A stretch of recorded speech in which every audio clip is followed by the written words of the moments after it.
I'm going to do a summary of the Hancock and English flag, which is a very interesting flag because it's had a long career. The stars on the Hancock and English flag are of three different blue resist fabrics. They're sewn with running stitches with 3-ply cotton, some of which is dyed blue. And the canton itself is cotton, and it's white, which is also sort of a unusual situation. It's cotton, and it's unremarkable other than that. The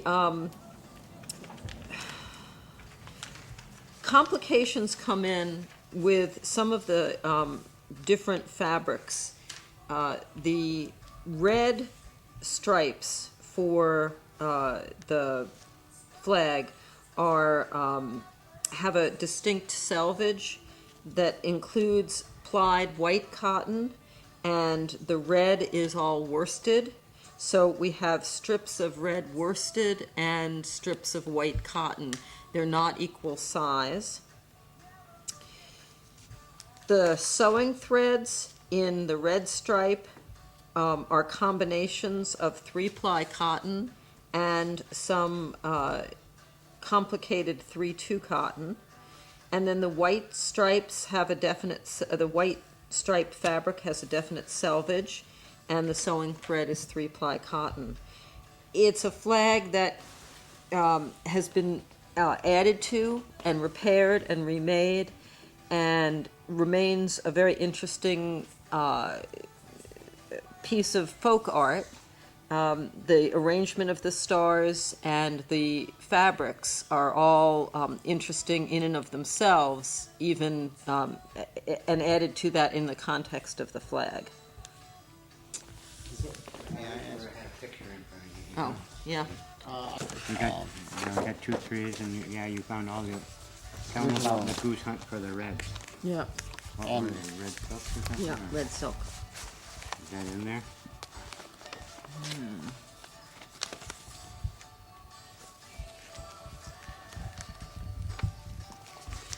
Yeah, there it is. Found some Found some 2-ply 2-ply sewing sewing thread thread on on- canton that was silk. I can't find a photograph. Oh, no, I'm sorry, that was cotton Where's the? that I found. Did we find silk in this thing? Maybe that was maybe a Is there a different. different- Put the book back in the library box. Turn up. Let's, and I don't have to focus this, No, it should autofocus. because my, oh, that's why I can't see.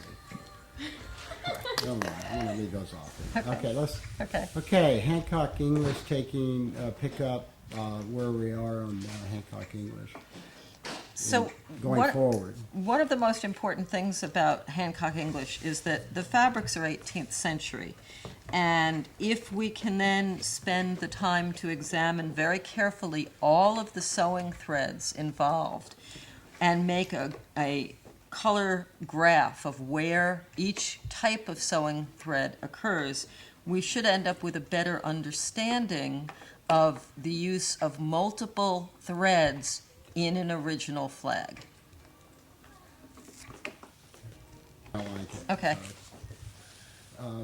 Okay, in addition, we know that several of the sewing threads used in this flag are original to the manufacture of the flag itself. And our job is going to be to map those so that we can be pretty sure of all the different types of sewing thread that got used in the original construction of this flag. Okay, Hi. What we have here is a extremely early, and perhaps the earliest known, Revenue, Marine Ensign, and Customs House flag from the early days of the service. The design motif and the configuration of the stripes reflect the order of Secretary of the Treasury Walcott to have a distension for the Revenue, Marine, and Customs houses that each collector of customs was responsible for making. This one was probably made at the very beginning of that time period, and here to talk about what we're going to see in terms of the construction and fabric is Rabbit Goody. This We is a, need a year, by the way. We're gonna need a year for that flag. You almost got it there and you backed away. All I right. mean, I don't care if it's 10 years or whatever, but nobody knows Walcott. That's what I'm thinking. Start date. No. Okay. The Secretary of Treasury, Walcott, issued a directive that the Revenue Marine would have its own distinctive ensign in 1799. And what we have here may in fact be a flag from that period. I want to talk a little bit about the fabrics of this, especially the fabrics of the canton, which are really interesting. The ground fabric for the canton is a very, very fine single woven linen, apropos of a very high-end either clothing fabric or sheeting fabric for the 18th century. The stars and the eagle are made of a moirade silk, and that's, again, a very expensive fabric for the 18th century. Moirade silks were used for upholstery, for bed hangings, which are the most important fabrics in a household. There is, in addition to the fabric, and there are stars on both sides, with the exception of this one here where we're actually missing the star on the other side, and there's an eagle on the other side. They're both appliqued to the canton fabric.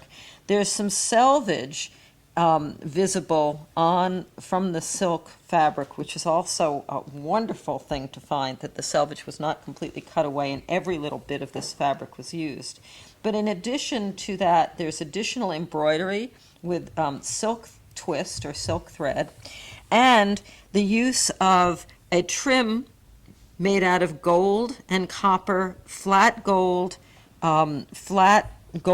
wire woven, and then a twisted element, which is silk with that's been wrapped with gold. This kind of 18th century trim is actually 17th and 18th century, very popular for uniforms, for trim on bed hangings, and other furniture. All of the sewing is hand sewn, and there's a very, very, very fine hem on the canton, which matches the kind of sewing we expect in the 18th century. The hoist is made up of a 2-1 twill woven cotton fabric, and the stripes are single ply worsted bunting, sewn all with, and I have to look, with 3-ply hand-spun cotton. There are areas where the 3-ply cotton is very, very tightly twisted, and there are areas where it's very slack twisted, which supports hand spinning of 3-ply sewing cotton. If I were to spend more time with this flag, the couple of things that I would want to do, we didn't have as much time maybe as we would like, is we didn't do complete end and pick counts on the worsted bunting, and we didn't do complete analysis of all of the sewing thread, although I did very representative samples. There are 2 different sewing threads used for the eagle and most of the stars. The eagle is sewn with a silk thread all the way around that's sort of bronze in color, and so is the single star. Everything else is sewn with blue silk. So it needs a little bit more further study, but everything about it is appropriate to 18th century textile and 18th century construction. So how was the weather in California in this visit? Right, the weather was fine, but I didn't get enough of it. So other than the naked bathers on the beach, I'm really ready to go out and see some of California. Okay, so for the record, we spent 4 days in this room. 4 days in this room, From right. 8 o'clock in the morning to the fancy flag. John, did you enjoy yourself? What little you saw of California? This Great. is just right. I'm gonna go see it right now.